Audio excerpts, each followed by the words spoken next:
আর আমার আব্বুর সাথে হাওন আঙ্কেলের কাছে এসেছিলাম। আবেগের বসে বিবেক দিয়ে তখন কাজ করি না। কোথায় পালাবো?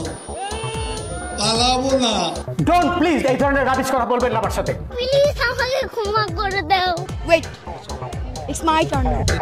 আর মাত্র কয়েকটা দিন শেষ হতে চলেছে ২০২৪ সাল। বাংলাদেশের জন্য অনেক আলোচিত ও নাটকীয় ঘটনাবহুল ছিল বছরটা। গেল বছরগুলোর মতো এবছরও সোশ্যাল মিডিয়া ছিল অসংখ্য ঘটনার সাক্ষী। একের পর এক ভাইরাল কন্টেন্টে বিনোদনে মজেছিলেন নেটিজেন থেকে শুরু করে সাধারণ মানুষ।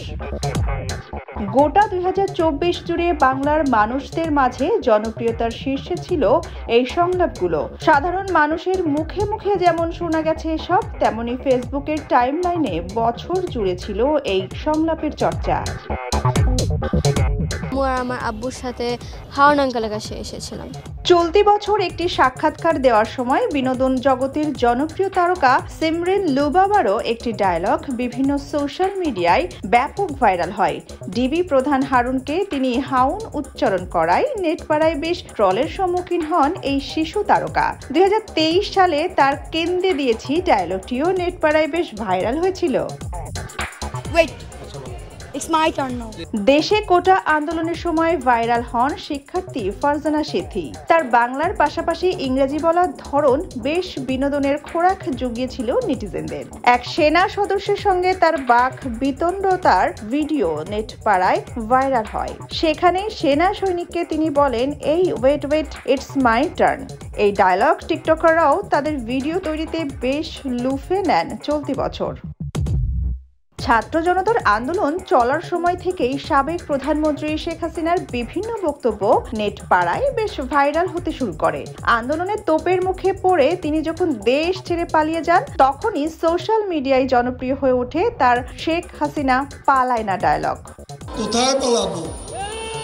পালাবো না। শেখ হাসিনার মতো ওবায়দুল কাদেরের পালাবো না, কোথায় পালাবো ডায়লগও বেশ ভাইরাল হয় এবছর। নেটিজেনদের অনেকেই তাকে মজা করে কাওয়া কাদের কাক্কু বলে মজা পান। তার আরো কিছু ভাইরাল ডায়লগ হলো জ্বালা অন্তর জ্বালা, একটু বলবো না, একটা শব্দও বলবো না ইত্যাদি। প্লিজ আমাকে ক্ষমা করে দাও। গ্রামের এক শিশুর প্লিজ আমাকে ক্ষমা করে দাও ডায়লগটিও চলতি বছর ছিল ব্যাপক জনপ্রিয়। এই বক্তব্য এতই জনপ্রিয় হয়েছিল, অনেকে এই ডায়লগকে ডিজে গান বানিয়ে নেচে ভিডিও তৈরি করেছিলেন। আবেগের বসে বিবেক দিয়ে তখন কাজ করি না। মোহাম্মদ হাসান হত্যার তদন্তে বেরিয়ে আসে শ্বশুরকে খুন করেন তার পুত্রবধূ আনারকলি। সংবাদ মাধ্যমে হত্যার সাথে জড়িত থাকার কথা স্বীকার করে আনারকলি বলেন, আমি দোষী, আমাকে কি আপনাদের একবারও বলেছি আমি নির্দোষ? তখন আমার আবেগ কাজ করেছে, বিবেক কাজ করেনি। চলতি বছর খুনির এই ডায়লগও সারা বছর নেট পাড়া ও লোকমুখে আলোচনার কেন্দ্রে ছিল। ডোন্ট প্লিজ এই ধরনের রাবিশ কথা বলবেন না আমার সাথে। উত্তেজিত হবে। এবছর নেট দুনিয়ার ভাইরাল হয় মেট্রো টু দ্য পয়েন্ট নামের একটি অনুষ্ঠানের ভিডিও ক্লিপ, যেখানে উপস্থাপিকা দীপ্তি চৌধুরী ও বিচারপতি শামসুদ্দিন চৌধুরী মানিক বাক বিতণ্ডতায় জড়িয়ে পড়েন। একসময় বিচারপতি মানিক দীপ্তির উদ্দেশ্যে বলেন, আপনি কথা বলবেন না। প্রতি উত্তরে দীপ্তি বলেন, আপনি প্লিজ উত্তেজিত হবেন না। এই ডায়লগও রীতিমতো ভাইরাল হয় সোশ্যাল মিডিয়ায়। সোনিয়া খান, খবর সংযোগ।